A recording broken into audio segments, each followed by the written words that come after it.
Effet parce que beaucoup de ça la prophète Onésime nini. Ah ben ceux qui te mettent le bela pour na combo tangiwana. Quant à moi personnellement. L'homme des 3 points. Bon yo kana l'homme des 3 points. L'homme des 3 points. Il y a le baba vérité. Parce que 3 points na ya le bakawana. Ezaka na Bible. Bon, ce que ceux qui ngapena les 3 versets. Il y a l'homme des 3 points, ngapena l'homme des 3 versets. Nazo pesa les 3 versets. Abanana ko tanga na Ephésiens 1. Ephésiens 1, évitez ce qui est bon. Ok, tanga Ephésiens 1, tout dans la première verset. Ephésiens chapitre 1. Voilà. Tout autant pour la prophète Onésime. Mon prophète Onésime, tout autant il a versé. Pour y déjà pour appeler matière, hein. Mon collègue a libre expression. Autant tout ça na pasteur Guin Jolie. Parce que au Ephésiens chapitre 1. Pour que n'a qu'il n'a pas versé belete, toujours Ephésiens 6 premier. Parce que tu vas dire que na cité sur na 6. Bon, na joka mon quoi na 6 premier. OK. Combien verset autant rapidement. Verset 1. Verset 1. Ma vie, enfants, obéissez à vos parents selon le Seigneur, car cela est juste. Continue. Deuxième verset, honore ton père et ta mère. C'est le premier commandement avec une promesse. Très bien. Toujours dans nous. On faut faire quoi? Tout ça, selon les seigneurs. Selon les seigneurs.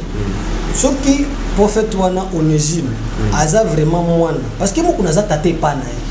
Tant que moi, on a télé la babote. Est-ce que moi, on a zamoana malam? Moi, on a télé la babote. Zamoana malam. Selon version 1. Mi colonel na mukiliza muke. C'est le verset où on a été verset où on a développé. Je donne le premier livre à Pierre. Le premier livre à Pierre. En chapitre 2. 1 Pierre, chapitre 2. Oui. Tout en 18. Tout en 18, voilà. 1 Pierre, chapitre 2, verset 18. Petits enfants, c'est la dernière heure. Et quand vous avez appris qu'un antéchrist vient, il y a maintenant plusieurs antéchrists. Très bien. Par là, nous connaissons que c'est la dernière heure. Tant que tu antéchrist c'est que pour qu'antéchrist a régné, il faut pour la pathologie. Donc, agent Lucifer. Na lobi des agents Lucifer, mais na lobi qu'il faut tcha batom de loana. C'est-à-dire quoi, a commis pour fragiliser l'église du Seigneur. Au moins, tous on regarde dans la Bible, tous on regarde dans la Pierre. Donc, c'est quel verset encore pour le prophète Onésime 3. Au moins, Nathan ou Oyo, tous on sous tango te que oh aya salaki boy, asali boy, zongi si boy, balali boy, zongi boté. Ozomona, tant où il y a commis pour ça la biloko a commis directement pour fragiliser l'église. Il y a des gens qui ont sala malam, mais quant à moi personnellement, nous avons fragiliser l'église. Attends la nature, ils ont le banni. Le loup ne se mange pas entre eux. Dans le monde pasteur, comme au télé, pasteur, Keba, nan est vrai, nan est faux.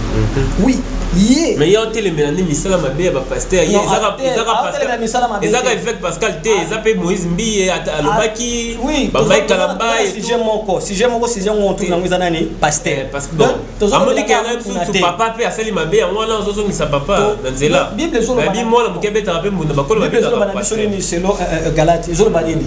Ceux qui m'ont dit à Salim Abbé, yo, ça fort. Il y a un qui parmi les trois n'a pas été, mais tout autant à perdre. Dans le troisième verset, il y a un potozo qui s'en est opé sur un. Si c'est le sous-premier. Chapitre verset. Galate 6, chapitre 4. Bandana premier. Oui, premier verset. Frère, si un homme vient à être surpris en quelque faute. Très bien. Si un homme vient à être surpris à quelque faute, si c'est vrai que Onésime a reconnaître que Makambu kuna osa les amabe, Makambu Moizimbi a sa les amabe, Makambu Maike Kalamba a sa les amabe, ba o ya otanga wana les amabe na 3 points na ye. Kene na Bible. Vous qui êtes spirituel. Il y a ouais ça spirituel. Redressez-les avec un esprit de douceur. Redressez-les avec un esprit de douceur. Journaliste, yo yebi français. redresser-les avec un esprit de douceur. Mais non, il y a un spirituel. Il y a un se pétrande qui y a un pasteur.